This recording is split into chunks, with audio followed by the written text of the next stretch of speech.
गिबियाव साफ्रोमबोनिसिम हामलायथि बावहरग्रोबाय। 2024 मायथाइया बर' हारिखौ गेरेमसा हारि दानायाव साफ्रोमबो बर' सुबुंखौ, साफ्रोमबो बर' मेलेमजिबि गागि दैदेनगिरिफोरखौ, साफ्रोमबो जोंनि इयुन जोलै फरायसा फरायसुलिफोरखौ गाहामै गाहाम दैदेनलांथों। जौगानाय हारिफोरनि गेजेराव जोंबो चेलेन्जिंलि जौगानायाव बाहागो लानो हाथों, बेखौ आं साफ्रोमबो जोंनि बर' फिसा आंगो बिदा फंबाय आइ आफामोननिसिम आंनि गोरबोनिफ्राय हामलायथि हरग्रोनाय जाबाय आरो मिजिंथिनाय जाबाय। नैथियाव मोनसे खोथाया स्पष्ट जे अपोजिशना जेसेबांखि बुङाथों मानो, एकर्डनि 4 बोसोर आरो जोंनि सरकारनि 3 बोसोर जाना थांनायनि गेजेराव मोनफ्रोमबो दफाफोरखौ जोङो फारि फारियै मावफुंनायनि थाखाय जोङो खामानि मावगासिनो दङ आरो बे बेलायाव मैखोमै दुलाराय बर' फरायसा आफादा जोंनि सरकारखौ हेफाजाब होबाय थादों। बिनि थाखाय जेब्लायबो जोङो दुलाराय बर' फरायसा आफादखौ सरकारनि जानानै हामबाय होननांगोन। थामथियाव थांनाय 28 खालारखालि मानव गेदेर प्रमद बर' बिथांनि दैदेननायाव जोंनि सरकारा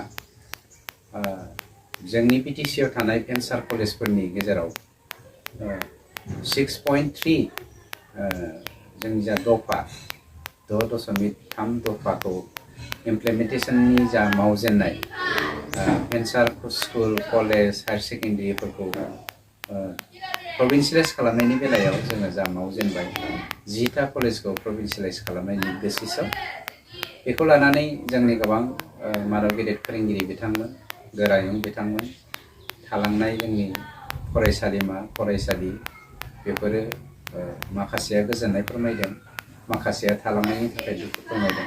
बेनि थाखाय जोङो जेब्लायबो सुखुजों सुखु दुखुजों दुखु फोरमायफायो। मानो होनोब्ला जोङो बेखौ पर्यायक्रमे जोङो पेज हिसाबै लालांनायनि खामानिखौ मावलांदों। गोबाङा गोबां बाथ्रा बुंगोन, गोबाङा गोबां बाथ्रा थुलुंगागोन, इन्सटिगेट खालामगोन, इनकारेज होगोन। बिनि थाखाय जों रायजो राजाखौ सांग्रां जाजानो थाखाय जेब्लायबो खावलायदों। गोदान बोसोराव 2024 आरो 24 मायथाइनि गेजेराव हानायमानि गासैबो दफाफोरखौ इमप्लिमेन्टेसन खालामनायनि बेलायाव जों जेब्लायबो सांग्रां।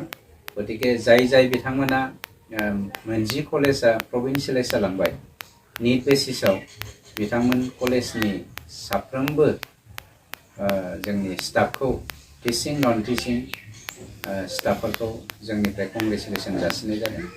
जेन' सुबुं सम्पद दानायाव जेराव गोदोनिफ्रायनो भेन्सार कलेज भेन्सार स्कुलफ्रा जोंखौ हेफाजाब होबोदों, बर' हारिखौ दैखांनायाव मैखोम बिहोमा दङ। बे प्रभिन्सियेलाइज जानाय कलेजफोरनि बिहोमाया दा गोदोनिख्रुइबो बांसिन जाबाय। बेवहाय क्रेडिट लानायनि बाथ्रा नङा, सरकारनि दायथ'खौ जोङो मावदों। सोरबाया सोरनिबा नामखौल' पार्टिकुलारलि बुंनानै गोबाङा आं होननानै क्रेडिट लाग्राबो जोंनि गेजेराव दङ।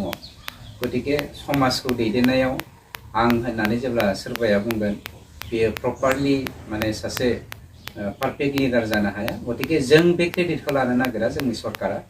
गतिके रायजो राजानि हेफाजाब, रायजो राजानि आशीर्बाद, रायजो राजानि थुलुंगानाय, रायजो राजानि बिथिं, रायजो राजानि हारि दानायनि इयुन समाज जौगानायनि थाखाय जों जेब्लायबो गसंथागोन।